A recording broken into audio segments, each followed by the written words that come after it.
Explosive exclusive. Times Now reporting a big story establishing for the first time linkages between the masterminds of the gold, and this is very important to note, the gold smuggling racket, where gold allegedly has been imported from Dubai, from the Middle East, to be sold in Kerala to raise funds for terror. The main accused have links with ministers in the Kerala government and individuals in the Chief Minister's office. All of this today established beyond doubt, at least through CDR, which is called Data Records. Navika, this is going to land the left in a big soup. They have known to be sympathetic towards radical elements, and now you have CDRs establishing linkages. Well, it's very true that Swapna Suresh was making calls to the minister in the left government, KT Jalil.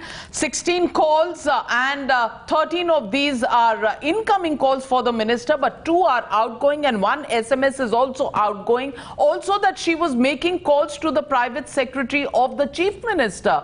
This is, somebody who has access to the chief minister. He is the IT secretary. He's been removed, and if the left government thinks that this will put a lid on all the questions this country wants to ask, it certainly isn't. There is an explosion of information that comes in now. Not just his private secretary, his minister was there, access to Swapna Suresh was allowed, and there are pictures that support that entire evidence of her access even to the chief minister in pictures that have been seen repeatedly. Let me get in Rajiv Pratap, Rudy, former minister and senior BJP leader. Also joining us this evening is John Dayal. And Mr. Rajiv Pratap, Rudy, I want to ask you this question.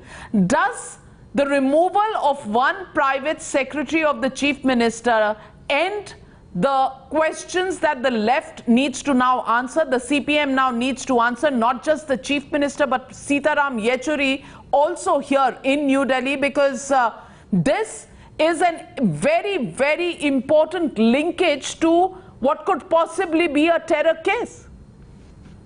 Yes, Navika. Actually, this sounds like a terror plot of the decade.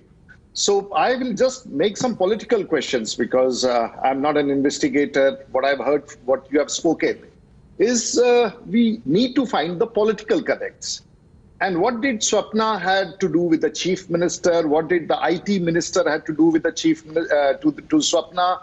What did Mr. Jalil had to do with him? What did Mr. Shankar had to do with this lady?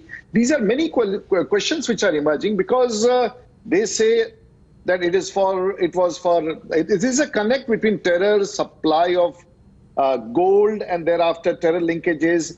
And this was detected on the 30th of June, and it took NIA 9 days to come over because there were indications that this is a terror plot. So this is something very interesting.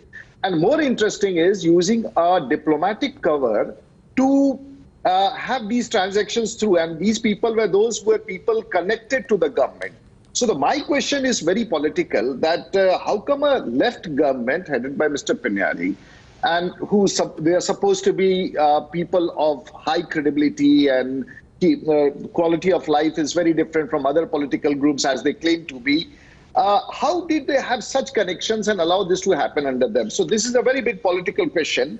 And the only way we can find the truth is this government should, Mr. Pinyari should resign, because this is not a small issue. It's a very major issue, especially for a left government. So to have the investigations in depth and to know exactly what has happened, because of all these, what we see, there is a plot. There is a terror plot. There is a financing on terror. There is NIA coming in. There is income tax coming in. There are people associated with the government. There is a chief minister's office associated with it. So all these raises big questions which needs to be addressed politically as well, Navika.